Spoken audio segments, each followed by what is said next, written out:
هذا ما نصدق الفساد في الدعوة والاتهام للشيخ محمد. هو أحمد الله شيخنا يقول يصبح مفتيا للجمهورية ترون، هكذا يقول الشيخ محمد، وقد أثنى عليه بالقول المفيد بسبع خصال، أثنى عليه بالزهد وأثنى عليه بالصبر وأثنى عليه أيضا بالسنة والصلاة فيها، وأثنى عليه ماذا بالحديث، أثنى عليه بسنة. هل واحد منكم زكاه شيخنا مثل هذا التزاكي؟ ولا واحد زكاه ذلك الإمام بمثل هذا التزاكي. هو أعرف في تلاميذه منكم، هو ما قال فيه إلا ما علمه، يعني ماذا من الصدق والإخلاص، ونحن نحسبه كذلك. وقد أيضا قارنوا بين ما أنتم فيه من الاستفادة والخير وبين ما هو فيه من الاستفادة والصلاة والخير. تجري بكم الرياح حيث صارت، الطير بكم ماذا تدورون مع الزجاج حيث دارت. والشيخ محمد قبل ثابت، كل ما جاءت فتنة يتصدى لها بالدليل، كل ما جاءت فتنة من جمعيات أو حزبيات قال لا، كتاب سنة، ما نريد غير منهج السلف، وبهذا كان على خير والحمد لله رب العالمين. فأنا أنصح أهل تهامة، أنصحهم أن يلتفوا حول الشيخ محمد، يصبروا ويتتلمذوا عند الشيخ محمد حفظه الله. نعم أنصحهم، فإنه ناصح عالم، نعم تقي نقي ذكي. الذي لم يعلموا نصاب الشيخ محمد بن عبد الوهاب، نصاب الشيخ محمد بن عبد الوهاب.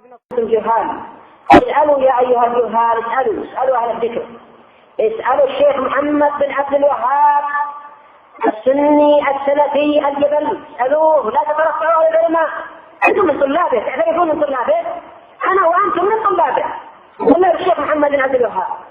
نعم اسألوا الشيخ محمد لماذا أنتم تتفطرون على شيخكم وتذهبون إلى رجل، إلى ولد من الأولاد تذهبون إليه ما عرف السنة وما درسها ولا اكتفى في العقيدة والعلم الشرعي. قال بالحق الذي لم يعلموا. وهكذا التحريش الذي استفاده من الشيطان كأنه من تلاميذ عبد الله بن سلول، وهكذا التحريش الذي استفاده من الشيطان. قال بالحق.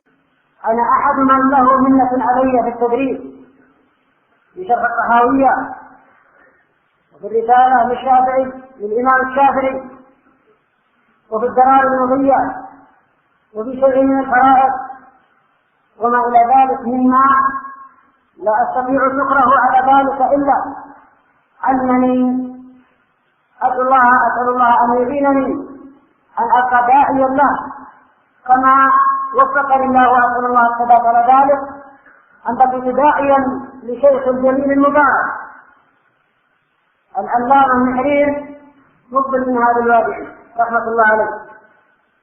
فنعم هو ذلك الشيخ محمد بن عبد الوهاب الوفاد العبدلي حفظه الله ورعاه، وأهلا وسهلا وحفظهم الله جميعا، وأهلا وسهلا به وبمن معه من أفاضل طلاب العلم الصادقين الناصحين الثابتين على كتاب الله وسنة رسوله صلى الله عليه وسلم، الذين لا تعصف بهم الرياح حيث دارت ولا تدركهم حيث دارت.